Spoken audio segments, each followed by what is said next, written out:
Imagine surviving the deadliest weapon ever used in war. You escape with your life. You make it home. Then, 3 days later, it happens again.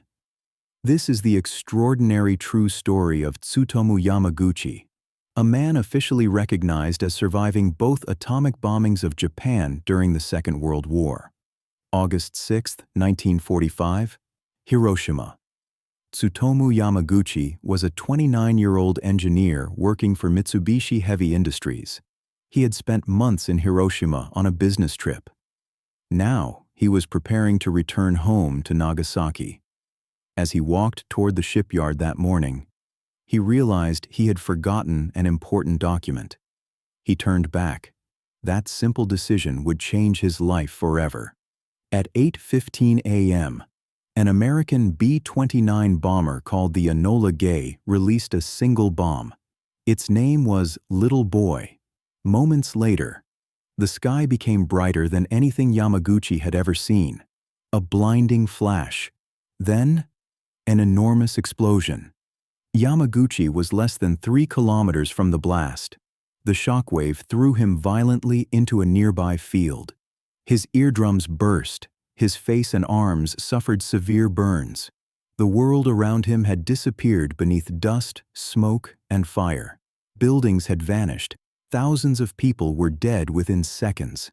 Yet, somehow, he was still alive. That night, despite his injuries, he found an air raid shelter. The following morning, he boarded a train. Remarkably, some railway lines were already operating. His destination, Nagasaki. 2 days later, still bandaged from Hiroshima, Yamaguchi reported to work. His manager struggled to believe his story. An entire city destroyed by one bomb. It sounded impossible.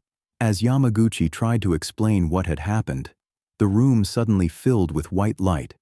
August 9, 11:02 a.m., the second atomic bomb, Fat Man, had exploded over Nagasaki.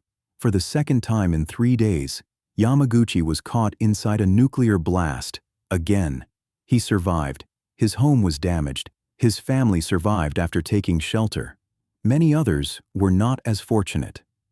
By the end of 1945, the bombings of Hiroshima and Nagasaki had claimed well over 100,000 lives, with many more dying later from injuries and radiation-related illnesses. Yamaguchi spent years recovering from burns and radiation exposure.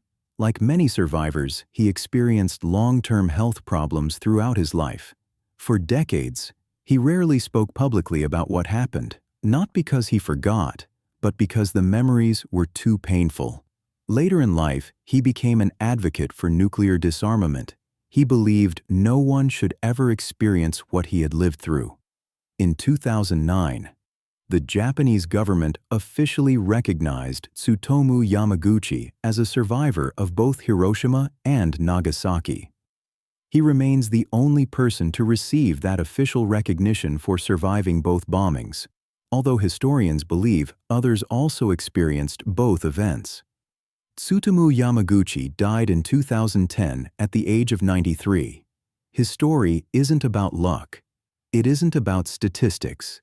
It's about the extraordinary resilience of one ordinary person who endured 2 of history's most devastating events and spent the rest of his life hoping no one else would ever have to.